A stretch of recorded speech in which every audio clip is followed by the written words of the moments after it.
Hello everybody, welcome to Civil Staff Himachal and a daily current affairs quiz जिसमें हम आपसे पिछले एक दिन के इंपॉर्टेंट करंट अफेयर्स एमसीक्यूज की फॉर्म में डिस्कस करते हैं एंड वी होप दैट हमारी ये जो सीरीज है आपकी करंट अफेयर्स प्रिपरेशन में प्रीलिम्स एग्जाम के लिए बहुत ही इंपॉर्टेंट साबित हो। ऑलराइट, सो चलिए आज का सेशन शुरू करते हैं फ्रॉम वेरी फर्स्ट क्वेश्चन।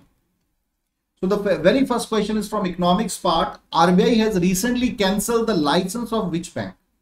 तो स्टूडेंट्स प्लीज हमारे साथ जुड़े, कनेक्ट हो हमारे सेशन में ताकि आपको करंट अफेयर से रिलेटेड जितनी भी क्वेरीज हैं सॉल्व हो सके। देखिए आपका बहुत ज्यादा फायदा है अगर आप डेली करंट अफेयर्स को सॉल्व करते हैं। Alright, and please answer this question. You have 5 seconds to answer. Please students respond. Option C is the right answer, Shivaji Rao Bhonsle सहकारी बैंक। ठीक है, सो आरबीआई ने, C is the right answer, RBI ने recently जो शिवाजी राव भोंसले सहकारी bank है उसका licence cancel कर दिया है। इसके साथ बहुत से और भी कोऑपरेटिव्स बैंक हैं पूरे इंडिया में जिनके लाइसेंसेस हैं आरबीआई ने कैंसिल किए हैं। कारण जो है आरबीआई ने इसके पीछे दिया वो कहा है कि एडुकेट कैपिटल इस बैंक के पास नहीं है, ना ही अर्निंग प्रोस्पेक्ट्स हैं। ऑलराइट, और अगर इसे जारी, इसका लाइसेंस रद्द नहीं किया जाता है तो डिपॉजिटर्स के फेवर में ये नहीं होगा, उनके साथ एक तरीके का धोखा हो जाएगा। Alright, so it is very important कि राइट नाउ एक्शन लिया जाए और अभी इस बैंक का जो है लाइसेंस कैंसिल किया जाए। ऑलराइट, चलिए नेक्स्ट है research design and standard organisation which recently became first standard body in the country to join the One Nation One Standard scheme is associated with. Option A, railways; B, airline research and development; C, nuclear safety; D, green energy. So please student answer. What shall be the right answer? You have 5 seconds to answer. चलिए, A is the right answer, railways. ठीक है, so Research Design and Standard Organization is a research and development body of the railways. अब जैसे कि one nation one tax scheme launch की गई थी जिसके तहत जीएसटी को लागू किया गया था, उसी तर्ज पर one nation one standard scheme को लागू किया गया है। इसके तहत जितने भी गवर्नमेंट ऑफिसेज हैं उनके अंदर आने वाली ऑर्गेनाइजेशंस हैं, उनकी जो वर्किंग है, उनका जो वर्किंग प्रोसीजर है उसको स्टैंडर्डाइज करने की बात की गई है। ऑलराइट, तो इसके तहत पहली जो संस्था जुड़ी है, ऑर्गेनाइजेशन इसका हिस्सा बनी है स्कीम के अंडर, वो है research design and standard organisation. Alright, चलिए नेक्स्ट हम बात करेंगे third question, who has been appointed as the chairman of digital media content regulatory council, जिसे शॉर्ट में डीएमसीआरसी भी कहा जाता है। तो प्लीज आंसर स्टूडेंट, किन्हें इनका चेयरमैन नियुक्त किया गया है? हाँ जी, please answer so that I got an idea कि आप डेली करंट अफेयर्स पढ़ रहे हैं। देखिए it's not a kind of time कि आप हर दिन वेस्ट करें। ठीक है, हर दिन आपको बहुत ज्यादा समय लगता नहीं है करंट अफेयर्स में, मैं पहले भी आपसे बात कर चुका हूं। आधा 1 घंटा अगर आप डेली पढ़ते हो ना तो आपको फिर वो बर्डन इकट्ठा कि 1 महीने का पढ़ना है, 1 साल का, 6 महीने का पढ़ना है, वो दिक्कत नहीं रहेगी। So A is the right answer, Vikramjit Sen. ठीक है, विक्रमजीत सेन जो कि फॉर्मर रिटायर्ड जो है सुप्रीम कोर्ट के जज रहे हैं, उन्हें इनका नया चेयरमैन नियुक्त किया गया है। अगर मैं बात करूं डीएमसीआरसी की, so it's a kind of body जिसे बनाया गया है, जिसका प्राइमरी ऑब्जेक्टिव है to bring together broadcasters and OTT platform together. Alright, so एक बहुत अच्छी पहल है ये, कहा जा सकता है। नेक्स्ट सवाल, who won the men's gold medal in Asian boxing championship 2021? Option A Shiva Thapa, B Sanjeet Kumar, C Amit Panghal, D none of the above. So please answer student, क्या सही जवाब होगा?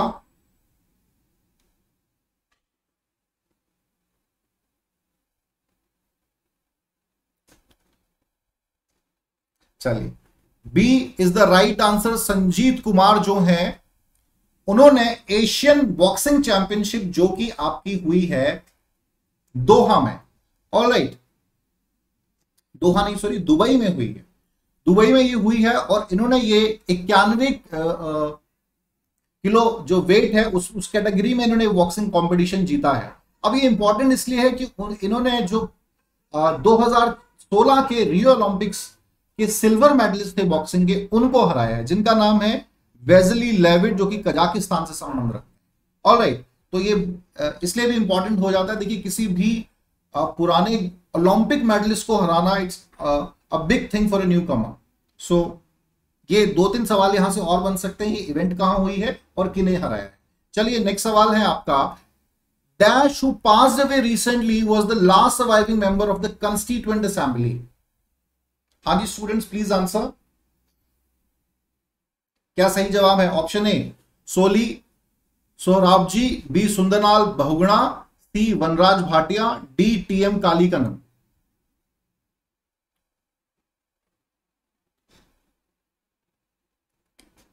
हाँ जी please, D is the right answer. TM Kaliannan जो है वो लास्ट सर्वाइविंग मेंबर थे कॉन्स्टिट्यूएंट असेंबली के। जिनको नहीं पता उनको बता दूं, constituent assembly was the body which formulate the constitution of India और इसके इनिशियली 389 मेंबर्स थे। ऑलराइट, तो ये उस समय one of the youngest member थे। बाद में उनकी जो उम्र है अभी कह सकते हैं कि 101 साल इनकी उम्र हो चुकी थी और ये लास्ट सर्वाइविंग मेंबर ही बचे थे। ऑलराइट, सो एक बड़ी धरोहर है क्योंकि कॉन्स्टिट्यूएंट असेंबली ने हमारे देश का संविधान बनाया है। उनसे संबंधित किसी व्यक्ति का देहांत होगा तो बड़ी बात होगी। अब थोड़ा सा इनके बारे में और बता दूं, तमिलनाडु से संबंध था इनका। तमिलनाडु से 3 बार ये एमएलए रह चुके हैं। ठीक है, लेजिस्लेटिव काउंसिल में ये चुने गए थे। चलिए नेक्स्ट सवाल हम बात करेंगे, बहुत ही इंपॉर्टेंट है ये जजमेंट, अभी रिसेंटली आई। The Kedarnath judgement that upheld the constitution validity of sedition law came out in. Please answer. Option A 1962, B 1963, 73, 1980। हाँ जी स्टूडेंट प्लीज आंसर, कब ये जजमेंट आई थी, क्यों खबरों में रही, उस पर मैं बात करूंगा। So A is the right answer students, 1962। Alright, 1962 में ये Kedarnath versus state of Bihar judgement आई थी। अब ये खबरों में क्यों है, क्यों इस जजमेंट का जिक्र हो रहा है, इतनी पुरानी जजमेंट का सुप्रीम कोर्ट की? तो रिसेंटली क्या है, विनोद दुआ का नाम आपने सुना होगा। ठीक है, फेमस जर्नलिस्ट है विनोद दुआ। लास्ट ईयर उनके खिलाफ सेडिशन एक्ट क्या होता है वो भी बता दूं। सेडिशन एक्ट का, सेडिशन लॉ का मतलब होता है देशद्रोह संबंधित कानून। तो उनके खिलाफ सेडिशन लॉ के तहत केस दर्ज किया गया था, देशद्रोह का मामला उनके खिलाफ दर्ज किया गया था। और किया क्या था उन्होंने 2020 में, he criticise the prime minister of a country, मतलब नरेंद्र मोदी जी के खिलाफ उनकी जो पॉलिसीज थी पर्टेनिंग टू द कोविड-19, उसको क्रिटिसाइज उन्होंने किया था। तो सुप्रीम कोर्ट ने फटकार लगाई है और इस केस को खारिज किया है और हवाला दिया है केदारनाथ जजमेंट जो थी Kedarnath versus state of Bihar case की, उसके तहत। ये जो सेडिशन एक्ट है ये आईपीसी की धारा 124 ए के तहत लगाया जाता है। ठीक है, ये भी पता होना चाहिए आपको। तो कई बार सीधा पूछा जा सकता है, if the sedition law is in news, तो इससे संबंधित कोई भी सवाल पूछा जा सकता है। अब था क्या, इनके खिलाफ देशद्रोह का मामला दर्ज कर दिया गया। तो सुप्रीम कोर्ट ने फटकार लगा के केदारनाथ जजमेंट का हवाला दिया और कहा कि भाई जो कि प्रोटेक्ट करता है आपके जर्नलिस्ट के राइट्स को, ठीक है, तो उसमें उन्होंने कहा कि it can not be counted under the sedition law और it is not the violation of sedition law at all. क्योंकि उन्होंने सिर्फ क्या किया है, सरकार का या सरकार की किसी ऑफिशियल का क्रिटिसिज्म किया है। ठीक है, and it comes under the fundamental right जो कि आपका है फ्रीडम ऑफ स्पीच।